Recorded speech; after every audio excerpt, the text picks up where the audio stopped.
Hello, this is Arvind Chandran. In this video, we're going to walk through our multi-time frame analysis on the EEM. Let's first go ahead and look at the weekly time frame. On the weekly time frame, we have just likely formed a key intermediate term bottom and are early in a new rising phase with two cycles pushing up, with the dominant cycle pushing up as well as the minor cycle pushing up.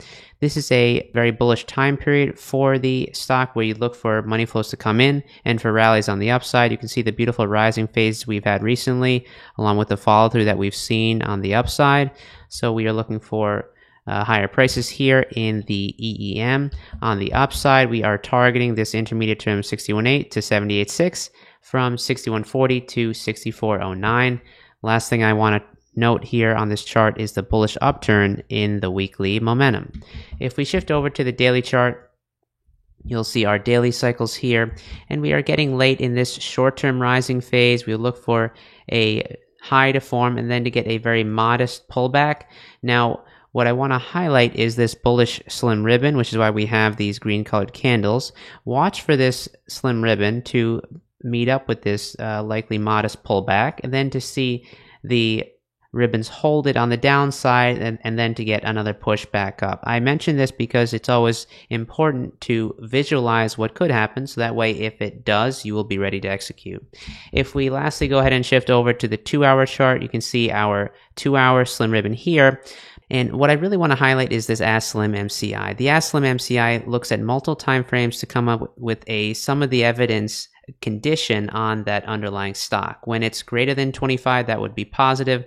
When it's less than minus 25, that would be negative.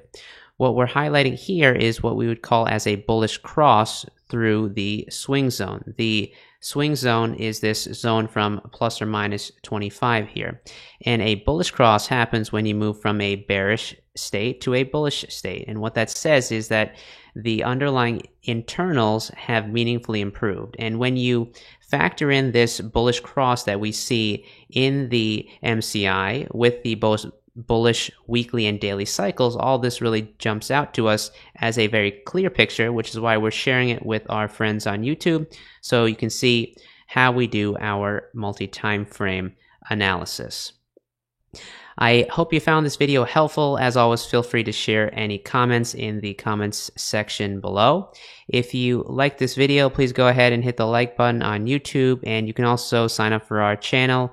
We do post fresh content throughout the week.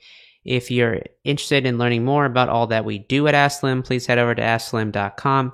And lastly, if you're interested in learning more about our trials, please write to Matt at AskSlim.com. Thanks again, and I hope you have a great day.